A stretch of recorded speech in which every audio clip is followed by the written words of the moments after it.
मेरे भारत के सभी बहनों और भाइयों,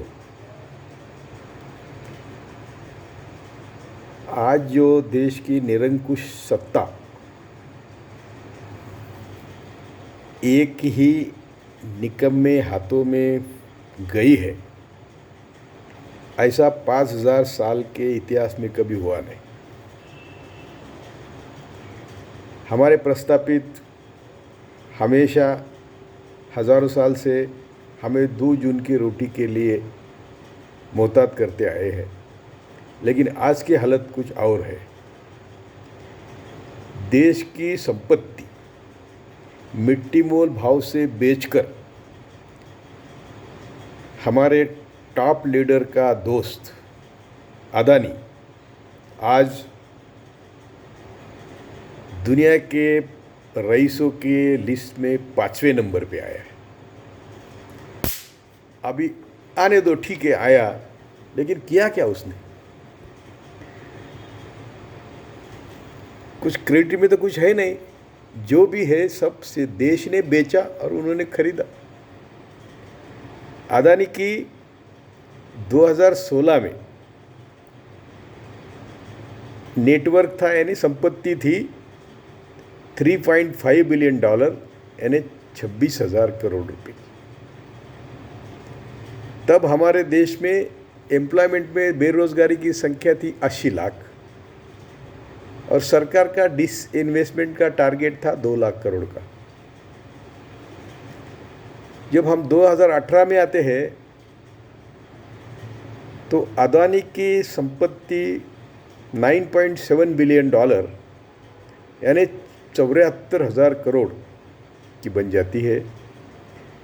हमारे बेरोजगार की संख्या 1 करोड़ 20 लाख से ज़्यादा हो जाती है और सरकार का टारगेट होता है इस डिसइन्वेस्टमेंट का, जो टारगेट कभी पूरा हुआ नहीं क्योंकि लोगों के पास पैसे नहीं। 4 लाख करोड़ का था वो, लेकिन वो हुआ नहीं, कुछ नहीं हुआ। 2021 तक जब हम आते हैं तो अदानी की संपत्ति होती है $50.5 बिलियन, यानी 3,87,000 करोड़। और 2022 के जनवरी तक उनकी संपत्ति बनती है $90 बिलियन जनवरी में। मार्च तक आते आते वो बनती है $122 बिलियन और मार्च अप्रैल में ही एक दिन में 25 अप्रैल को उसमें उछाल आता है और वो होती है $126 बिलियन, $126 बिलियन होती है, यानी 10 लाख करोड़ से ज़्यादा उनकी संपत्ति आमदनी होती है और वो 5वें नंबर पे आते हैं। देश की हालत क्या है? तो देश पर आज सभी कुल मिलके कर्जा है 150 लाख तक, ज़्यादा कम ज़्यादा 140 लाख 130 लाख तक है। और बेरोजगारी चरमपंथ पर है, भूखमरी चरमपंथ पर है, कुपोषण चरमपंथ पर है। और मोदी ने हमें एक कोरोना काल में मुफ्त में धान दिया, उसका खर्चा टोटल इस साल के आखिर तक आएगा 3.5 लाख करोड़ का।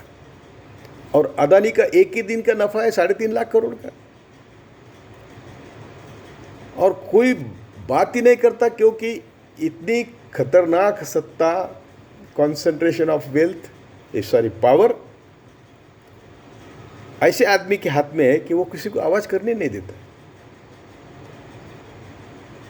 और मैं कहता हूँ कि 5000 साल के इतिहास में इतना एकानुचलित और देश को खोखला करने वाली पावर कभी देश पर कभी राज नहीं किया, आज कर रहा है।